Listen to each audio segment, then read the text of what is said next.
अभी हाल ही में किलिंग पंच के एक वीडियो के संबंध में यूट्यूब चैनल की क्रिएटिव टीम के साथ संपर्क करने का अवसर मिला। उसकी गाइडलाइन को जानने का, उसकी चाइल्ड सेफ्टी पॉलिसीज़ को समझने का मौका मिला।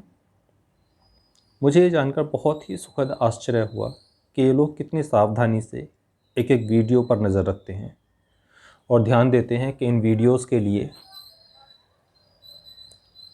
किसी बच्चे को किसी तरह की हानि तो नहीं पहुंचाई जा रही, उसके साथ कोई अत्याचार अनाचार तो नहीं हो रहा, बच्चा अपनी खुद की सुरक्षा के लिए कोई खतरा तो उत्पन्न नहीं कर रहा, या कि वो दूसरे बच्चों को किसी खतरे में डालने के लिए प्रेरित तो नहीं कर रहा।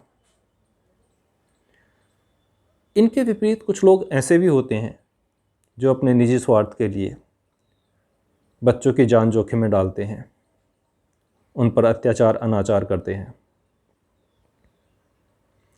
एक बहुत पुरानी कविता याद आ रही है।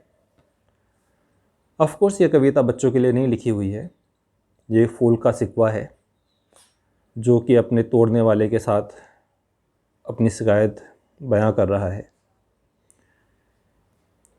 न जाने क्यों इस स्थिति में ये कविता मुझे बड़ी सटीक लग रही है।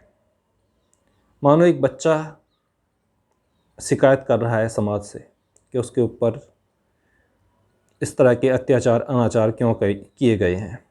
ज़रा ध्यान दीजिए।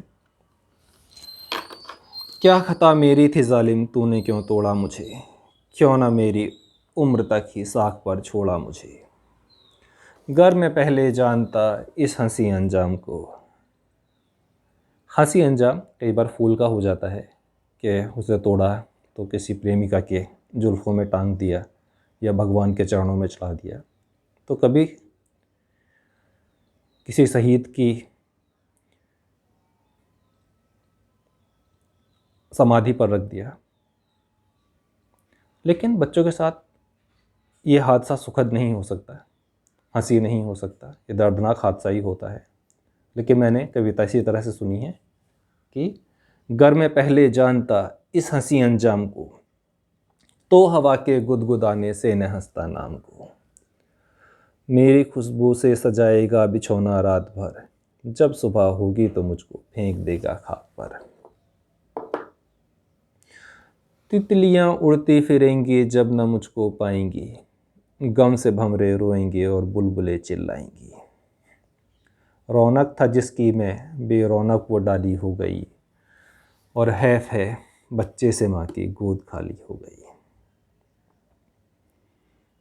प्यारे बच्चों, अभिभावक और मित्रों, आज मैं आपको कराटे कम्युनिटी के बच्चों के बारे में कुछ बताना चाहता हूँ। ये बच्चे दुनिया के सबसे सौभाग्यशाली बच्चों में से एक होते हैं। इनको अपने परिवार, अपने माता पिता, भाई बहन के अलावा एक और परिवार मिलता है जो इन्हें बहुत प्यार करता है। उस परिवार का नाम है कराटे कम्युनिटी।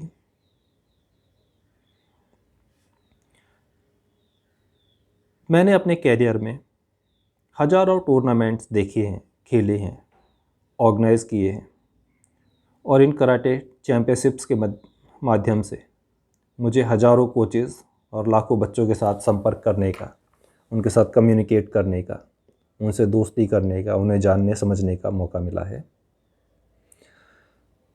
मैंने एक भी कराटे कोच ऐसा नहीं देखा जो अपने बच्चों के प्रति लापरवाह हो सकता है किसी और काम में बिज़ी हो, ऑफिशियल्स में या ऑर्गेनाइजिंग के संबंध में किसी अन्य व्यवस्थाओं में बिज़ी हो, लेकिन उसका पूरा ध्यान अपने बच्चों की तरफ होता है, नो डाउट। मैंने एक भी बच्चा ऐसा नहीं देखा जिसे अपने साथी की जीत अपनी जीत से कम प्यारी हो। मैंने एक भी ऐसा ग्रुप नहीं देखा जो अपने साथी के लिए प्रोटेक्टिव ना हो, उसके लिए किसी से भी लड़ने के लिए तैयार ना हो। वो अपने साथियों के लिए पूरी दुनिया से लड़ने के लिए तैयार होते हैं।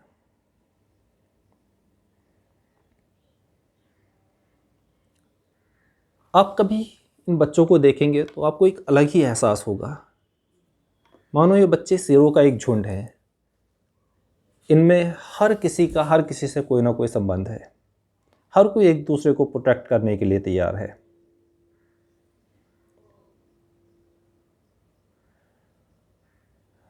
दोस्तों, कराटे कम्युनिटी की इस विशेषताओं को बनाए रखिए, सुरक्षित रहिए और अपने बच्चों को सुरक्षा के सही नियम समझाइए। किसी भी तरह का वीडियो या कुछ बनाते हुए या जनरल प्रैक्टिस करते हुए भी उनकी सुरक्षा का ध्यान रखिए और साथ ही उन्हें बताइए कि अगर वो अकेले हैं तो उस समय उनका दायित्व अपनी सुरक्षा के लिए और भी ज़्यादा महत्वपूर्ण हो जाता है।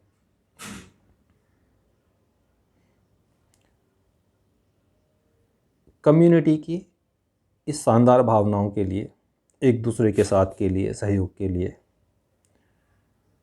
मेरा नमन, अभिनंदन।